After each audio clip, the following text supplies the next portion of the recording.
Hi viewers, Manjummel பாய்ஸ்ல உச்ச காட்சி குழியில விழுந்த நண்பனை காப்பாத்தும் போது மனிதர் உணர்ந்து கொள்ள இது மனித காதல் அல்ல.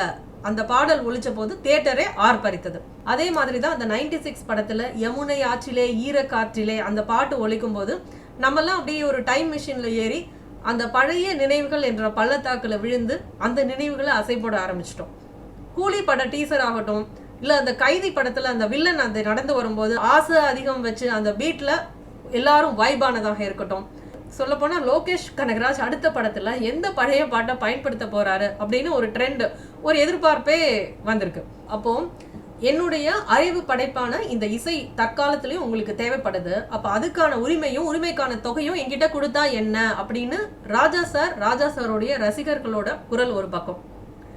அதுதான் அந்த இசைக்கு எல்லாமே நீங்க காசு வாங்கிட்டு தானே இசை அமைச்சீங்க, சம்பாதிச்சது போதாதா, வீடு கட்டின கொத்தனாரு வீடே எனக்கு சொந்தம்னு சொல்லலாமா அப்படின்னு சில குரல்கள் இன்னொரு பக்கம். இந்த இரண்டு விதமான குரல்களுக்கு நடுவுல அந்த காப்பிரைட், அறிவுசார் சொத்துரிமை என்ற அந்த வார்த்தை திண்டாடி கொண்டிருக்கு.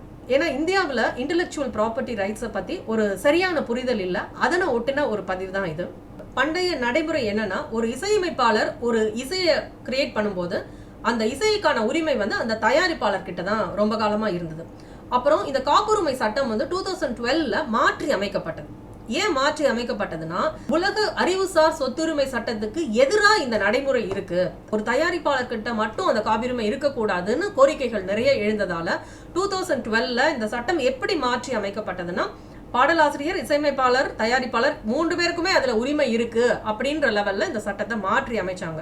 அந்த மாற்றி அமைக்கப்பட்ட சட்டத்தின் பிரகாரம் தான் மும்பை, கல்கட்டா ஹைகோர்ட்ஸ் சில தீர்ப்புகளை வழங்கினாங்க. இந்த தீர்ப்புகளை ஒட்டி தான் இளையராஜா சார் தற்போதைய சட்ட போராட்டத்தை முன்னெடுத்துட்டு போறாரு. இப்போ இன்டெலெக்சுவல் ப்ராப்பர்ட்டி ரைட்ஸ் உலகளாவிய லெவல்ல அறிவுக்கு, கிரியேட்டிவிட்டிக்கு ஒரு கார்டியனா திகழுது. ஒருத்தருடைய இமேஜினேஷனை வச்சு வேறொருத்தர் பல கோடி ரூபாய் சம்பாதிச்சுட்டு போயிட்டே இருக்கக்கூடாது என்பதுல அந்த லா ரொம்ப கிளியரா இருக்கு. இப்போ ஒரு எழுத்தாளர் தன்னுடைய கற்பனையெல்லாம் பயன்படுத்தி ஒரு அற்புதமான புத்தகத்தை படைக்கிறாரு. அதை ஒருத்தர் பதிப்பகம் செய்யறாரு, காசு கொடுத்து தான் பண்றாரு. ஆனா ஒரு தடவை மறுபதிப்பு செய்யும் போதும் அந்த ராயல்டி ஃபீ அந்த ஒரிஜினல் கிரியேட்டர் அவர் எழுத்தாளருக்கு போய்கிட்டே தான் இருக்கணும். ஏன்னா முதல்ல அவர் கொடுத்த காசு அந்த படைப்பை அச்சிடுவதற்கு தான், அச்சுக்கு தான் அந்த காசே தவிர அந்த எழுத்தாளருடைய அறிவுக்கு கிடையாது. ஸோ ஒருத்தருடைய அறிவுல சவாரி செஞ்சுக்கிட்டு அதுல ஏகபோக உரிமை இன்னொருத்தர் கொண்டாட முடியாது. அதே மாதிரி தான் இசை, கலை, இந்த மாதிரி படைப்புகள் எல்லாம். ஒரு இசையமைப்பாளர் ஒரு பாடலை உருவாக்குறாருன்னா அந்த பாடலை அந்த படத்துல பயன்படுத்துறதுக்கும் சில காலம் வரைக்கும் தான் அந்த தயாரிப்பாளருக்கு உரிமை இருக்கே தவிர அதை மற்ற இடங்கள்ல பயன்படுத்துறதுக்கும், ரீமிக்ஸ் பண்ணி வேறு படங்கள்ல பயன்படுத்துறதுக்கும் அந்த தயாரிப்பாளருக்கு உரிமை இல்லை அப்படின்னு தான் சட்டம் சொல்லுது. இப்ப தற்கால நடைமுறையில மற்ற இசையமைப்பாளர்கள்லாம் என்ன செய்யறாங்கன்னா, அவங்கள மியூசிக் ப்ரொடியூசர்ஸ் அப்படின்னு அடையாளப்படுத்திக்கிறாங்க. அவங்க ஒப்பந்தம் போடும் போதே இந்த பாடல் நான் கிரியேட் பண்றேன், இதை இந்த படத்துல எந்தெந்த இடத்துல பயன்படுத்தலாம், எத்தனை முறை பயன்படுத்தலாம், எவ்வளவு காலத்துக்கு இதுல தயாரிப்பாளருக்கு உரிமை இருக்கு, அது எல்லாத்தையுமே ஒப்பந்த லெவல்ல அவங்க போட்டுடுறதுனால அவங்களுக்கு இந்த விஷயங்கள்ல சட்ட சிக்கலே வர்றது கிடையாது. பிற்காலத்துல அந்த பாடல்கள் எத்தனை முறை பயன்படுத்தப்பட்டாலும் அதுக்கான ராயல்டி ஃபீ அவங்கள சேர்ந்துருது. உலகமயமாகுதலுக்கு அப்புறம் தான் இந்த நடைமுறை வந்தது. ஆனா இளையராஜா போன்ற பழைய இசையமைப்பாளர்கள் இந்த மாதிரி ஒப்பந்த லெவல்ல போட்டது கிடையாது. ஒரு படத்துல பயன்படுத்துறதுக்காக ராஜா சார் கிரியேட் பண்ண பாடல்களை தயாரிப்பாளரும் அந்த நிறுவனங்களும் ஏகபோக உரிமை எடுத்துக்கிறதும், எப்ப வேணா எப்படி வேணா பயன்படுத்திக்கலாம் அப்படின்னு அதுல காசு பார்க்கலான்னு அவங்க இருக்கிறதும், அதன் மூலமா இளையராஜா சார் ஏமாற்றப்பட்டிருக்கார் அப்படின்னே சொல்லலாம். இப்போ இருக்கக்கூடிய சில 100 பாடல்களை இசையமைத்த நிறைய இசையமைப்பாளர்களுக்கு கூட இளையராஜா சாரை விட அதிகமான ராயல்டி ஃபீ வந்துட்டு இருக்கு. 8000 பாடல்களுக்கு மேல கொடுத்த இளையராஜா சாருக்கு அவ்வளவு ஃபீ வருவதில்லை. ஏன்னா இந்த நிறுவனங்கள் அந்த பாடல்களை பயன்படுத்தி காசு பார்க்கறது தான் இதோடைய ரீசன். இப்ப தொலைக்காட்சி, யூடியூப், பிரபலங்களுடைய கச்சேரி, ரேடியோ, ரியாலிட்டி ஷோஸ் இதுலெல்லாம் பாடல்களை பயன்படுத்தணும்னா பப்ளிஷிங் ஆக்ட், லைவ் பர்ஃபார்மன்ஸ் ஆக்ட்னு 2 விதிகள் இருக்கு. இந்த விதிகளின் பிரகாரம் அந்த கலைஞர்களுக்கு இவங்க உரிமை தொகையை கொடுக்கணும். இப்போ ஒரு தயாரிப்பாளர் பாடல்களை ஆடியோ லேபிள்ன்ற நிறுவனத்துக்கிட்ட வித்துட்டாருன்னு வச்சுக்கோங்க. இந்த யூடியூபோ, இந்த ரியாலிட்டி ஷோவோ, அந்த ஈவெண்ட் நடத்துறவங்களோ இந்த ஆடியோ லேபிள்ங்கிற நிறுவனத்துக்கு உரிமை தொகை, ராயல்டி ஃபீயை கொடுக்கணும் அந்த பாடல்களை பயன்படுத்திக்கிறதுக்கு. இந்த ஆடியோ லேபிள்ங்கிற நிறுவனம் என்ன செய்யணும்னா, அந்த உரிமை தொகையில அதை டிவைட் பண்ணி கலைஞர்களுக்கு, அதாவது அந்த பாடலை உருவாக்கியவர், பாடல் எழுதியவர், இப்போ பாடகர்களும் அதில் இன்க்ளூடட், அவங்களுக்கெல்லாம் அவங்களுடைய பங்கை பிரித்து கொடுக்கணும். இந்த நிறுவனங்கள் இதை ஒழுங்கா செய்தா அப்படின்றத கண்காணிக்கிறதுக்கு IPRSன்னு ஒரு அமைப்பு இருக்கு. இந்தியன் பெர்ஃபார்மிங் ரைட்ஸ் சொசைட்டின்னு அதை சொல்லுவாங்க. அவங்க தான் இந்த பங்குகள் சரியா வருதா அப்படின்னு நிர்மாணிக்கக்கூடிய அமைப்பு. இந்த அமைப்புல இளையராஜா சாரும் ரொம்ப காலம் இருந்தாரு. ஆனா அவருக்கு வர வேண்டிய ராயல்டி தொகையை இந்த IPRS சரிவர வாங்கி கொடுக்கல அப்படின்றதுக்காக நாளடைவில் அதை விட்டு அவர் வெளியில வந்து மியூசிக் மேனேஜ்மெண்ட்னு அவரே ஒரு நிறுவனத்தை தொடங்கி இந்த செயல்களை செயல்படுத்த ஆரம்பிச்சாரு. இப்போ நமக்கு முன்னால இருக்கக்கூடிய மிகப்பெரிய கேள்வி, இப்போ இளையராஜா சார் எடுத்துட்டு போற இந்த போராட்டம், இந்த சட்ட முன்னெடுப்புகள், இதுலெல்லாம் வரக்கூடிய பணம் யாருக்காக இவர் போராடுகிறார்? 80 வயசுக்கு அப்புறம் பணம் சேர்ப்பதற்காக தான் இவர் போராடுகிறாரா அப்படின்னா கிடையாது. இவர் திரை இசை கலைஞர்கள் அப்படின்ற ஒரு சங்கத்துல இவர் இருக்காரு. ஏற்கனவே இவருடைய பாடல்கள் மூலியமா வரக்கூடிய அந்த ராயல்டி தொகை இந்த சங்கத்துக்கு தான் போய் சேரும்னு அவர் ஆல்ரெடி எழுதி கொடுத்துட்டாரு. இவருடைய போராட்டங்கள்னால அவருக்கு ராயல்டி ஃபீ ஏதாவது எக்ஸ்ட்ரா வந்தாலும் அது இந்த சங்கத்தை போய் சேருமே தவிர இளையராஜா சாருடைய வாரிசுகளுக்கோ அது போய் சேராது. ஆகவே இவர் முன்னெடுத்துட்டு போற அந்த சட்ட போராட்டம் என்பது தனி மனித உரிமை சார்ந்தது. கலைஞர்கள் வாழ்வாங்கு வாழணும், அவங்களுடைய கிரியேட்டிவிட்டியை பயன்படுத்தி கார்ப்பரேட் நிறுவனங்கள் காசு பார்க்கறதுக்கு பதிலாக வயதான கலைஞர்கள், ஒரு காலத்துல நல்ல இசையை அமைத்தவர்கள் பிற்காலத்துல அவங்களுக்கு ஒரு ரெவென்யூ ஸ்ட்ரீம் அமையணும் அப்படின்றதுக்காக அவருடைய முன்னெடுப்புகள் இருக்கு. இதை ஒரு எக்ஸாம்பிள் மூலியமா சொன்னா உங்களுக்கு ரொம்ப நல்லா புரியும்.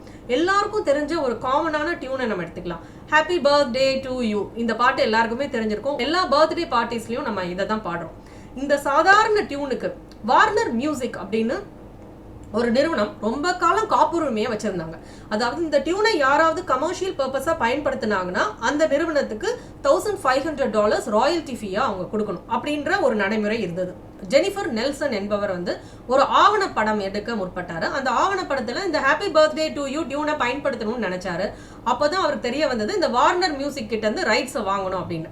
அப்போ அவருக்கு மனதில் தோன்றியது என்னன்னா, இவங்களும் இந்த மியூசிக்கை போட்டிருப்பாங்க அப்படின்னு வரலாற்றை திருப்பி பார்க்க ஆரம்பிச்சாரு. அவர் கண்டுபிடித்தது என்னன்னா 1893ல பெட்டி அண்ட் கில்னு ஒரு அமெரிக்க சகோதரர்கள் தான் ஒரிஜினலா ஹாப்பி பர்த்டே டு யூ அப்படின்னு அந்த டியூனை உருவாக்குனவங்க. ஆனா அவங்களுக்கு ஒரு பைசா கூட இது வரைக்கும் போய் சேரல. 1935க்கு அப்புறமே இந்த ஹாப்பி பர்த்டே டு யூ அந்த பாடலுடைய அந்த காப்புரிமை வந்து வேறொரு நபரின் பெயர் மூலமாக இந்த வார்னர் மியூசிக் நிறுவனத்துக்கு தான் போய் சேர்ந்துகிட்டே இருந்திருக்கு. அதனால நெல்சன் வந்து ஒரு சட்ட போராட்டத்தை முன்னெடுக்கிறாரு, ஒரு கேஸை போடுறாரு. அந்த கேஸ்ல அவர் வெற்றியும் காண்கிறார். அதாவது இது நியாயப்படி இந்த டியூனுடைய காப்புரிமை வார்னர் மியூசிக் கிட்ட இருக்கக்கூடாது என்ற அவருக்கு ஃபேவரான ஒரு தீர்ப்பு வருது. அதன் மூலியமா அந்த வார்னர் மியூசிக் வந்து பல பேர்கிட்ட இருந்து வசூலிச்சிருப்பாங்கல்ல ராயல்டி ஃபீயா, அதுல $14 மில்லியன் அவர் நஷ்டஈடா திருப்பி வாங்கி அந்த மக்களுக்கு போய் சேர்ற மாதிரி செய்தார். ஸோ ஏதோ அவருடைய ஆவணப்படத்துல ஹாப்பி பர்த்டே டியூனை யூஸ் பண்ணணும் என்பதற்காக அவர் ஏற்படுத்தின போராட்டம் இது கிடையாது. அவர் செஞ்ச இந்த போராட்டத்தினால ஒரு வரலாற்றையே திருப்பி மாற்றி அமைச்சார். பல மக்கள் அதுல பயனடைஞ்சாங்க. அதே மாதிரி தான் ராஜா சார் எடுத்துட்டு போற இந்த சட்ட போராட்டம் தனி மனித உரிமை சார்ந்தது. நான் பெற்ற குழந்தை என்னுடையது அப்படின்னு சொல்லக்கூடிய உரிமை ஒரு மனிதனுக்கு இருக்கு இல்லையா, அதே மாதிரி தான் என்னுடைய படைப்பு என்பது தார்மீக உரிமை. அதை இந்தியாவில் நிலைநாட்டணும். இன்டெலெக்சுவல் ப்ராப்பர்ட்டி ரைட்ஸ்னா என்னன்னு நம்ம சமூகத்துக்கு விளக்கணும். நம்ம இந்தியாவில் அந்த அறிவுசார் சொத்துரிமையை அமல்படுத்தணும் என்ற ஒரு நோக்கத்தோட தான் இந்த போராட்டம். இது வந்து ஒரு லெகசியை செட் பண்ணும். ஒரு காலத்துல நல்ல மியூசிக் போட்டு இப்ப வயதான இசைக்கலைஞர்களா இருப்பவங்களுக்கு ஒரு ரெவென்யூ ஸ்ட்ரீமை ஏற்படுத்தணும் என்பது இவருடைய நோக்கமா இருக்கு. எந்த விதத்திலையும் கலைக்கு சம்பந்தம் இல்லாம கலையை வித்து காசாக்குற நிறுவனங்கள்ட்ட இருந்து அந்த உரிமையை உண்மையா அந்த படைப்பை உருவாக்குன கலைஞர்களுக்கு ஒரு பங்கு போய் சேர்ற மாதிரி ஒரு நடைமுறையை கொண்டு வரணும் அப்படின்றது தான் இவருடைய சட்ட போராட்டம்.